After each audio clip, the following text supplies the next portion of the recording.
Darllen, ond ddim yn y ffordd arferol. Mae plant ysgol Pant Pastynog wedi bod yn cymryd rhan mewn her arbennig wrth ddarllen eu hoff lyfrau. Mae'r her ddarllen yn andros o dda a mae'n dod â plant i ddarllen mwy, dwi'n meddwl. Mae'n gwneud i ni ddarllen mwy oherwydd mae'n gyffrous gwybod bod ni'n darllen a gwneud sialens i gwblhau o.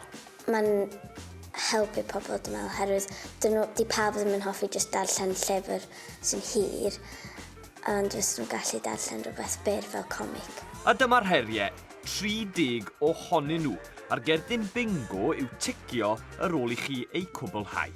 Fy hoff her oedd darllen mewn rhywle anarferol, nes i cuddio tu ôl i'r cyrtans. Fy hoff i ni oedd darllen gyda Annibal Anwes. O'n i'n darllen gyda fy nghi Tess, ac doedd hi ddim yn aros yn llonydd. Hefyd yn heriol darllen mewn lle anarferol, oherwydd o'n i'n darllen ar to y car. Berig, ond nes i ddim dweud wrth mam. Doeddwn i ddim pen o'n i'n llai, ond rwan dwi'n caru darllen, a mae'r sialens yma wedi gwneud i fi darllen mwy a mwy. Yn ôl ffigurau diweddar, dim ond un ym mhob 4 person ifanc rhwng 8 ac 18 sy'n mwynhau darllen yma yng Nghymru.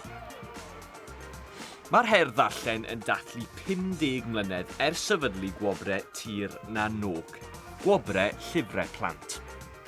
Felly be amdani? Cydiwch mewn llyfr ac ymunwch yn yr her. Helo, fi yw Gwenllian a dwi'n chwarae hoci. Nes i dechrau hoci pryd fi o dan 10 mlwydd oed. Dwi'n aweirydd clwb sy'n meddwl dwi'n hyfforddi a dyfarnu i plantos. Hefyd, dwi wedi dewis i hyfforddi am o dan 8 a i o dan 12 mlwydd oed. Dechreuais go geidwad blwyddyn a cwpl o misoedd yn ôl, so mae hwn yn ail season fi. A nes i dechrau 6 mis, a nes i chwarae i South Wales, sy'n De Cymru. Wedyn symudais i county, so Caerdydd. Wedyn i regional, so South East region, ac nawr hefyd i South Wales eto blwyddyn yma.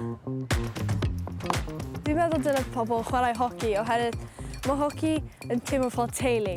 Mae'n un o pobl at yn gilydd o unrhyw cefndir o unrhyw ryw.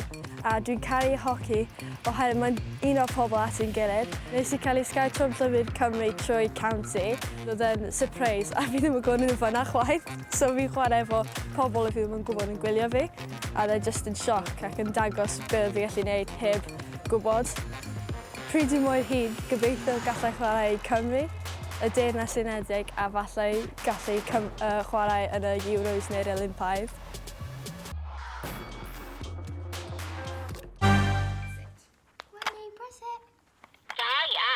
Gwenni, ci lles sydd wedi dod yn rhan bwysig o fywyd bob dydd yn ysgol Cwm Gwyddon. Yn helpu'r disgyblion i ymlacio a dysgu, mae ganddi lot o ffrindiau yma hefyd. Gwenni yw ci therapi ni yn yr ysgol a mae hi wedi bod gyda ni am 1 flwyddyn. Mae'n just helpu y plant i fod yn hapus a i dysgu. Mae Gwenni y ci fi a mae creu pawb teimlo hapus. Dwi'n really proud o hi. Mae Gwenni yn rhan fawr o fywyd yma yn yr ysgol ac mae gweld yn mwynhau hi'n hefyd.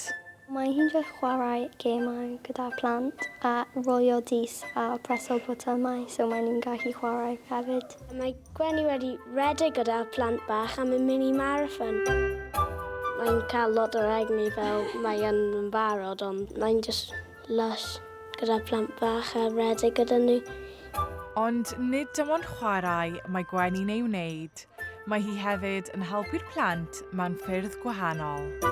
Pan fod fi dres, mae'n just troi diwrnod fi benyway red. Mae'n fan mawr o ysgol. Mae'n helpu loads o pobl. Felly mae Gwenni yn ymuno mewn sesiynau lles ac ymyrraethau lles fel Elsa. A ni jyst yn gweld bod y plant yn teimlo'n fwy ddiogel ac yn fwy hapus yn y sesiynau yna. Pan mae Gwenni yn ymweld â dosbarthiadau, mae'r plant wrth ei bodd wedi rhoi spin gwahanol ar dysgu i blant. Ci bach sydd wedi gwneud gwahaniaeth mawr yma yn yr ysgol.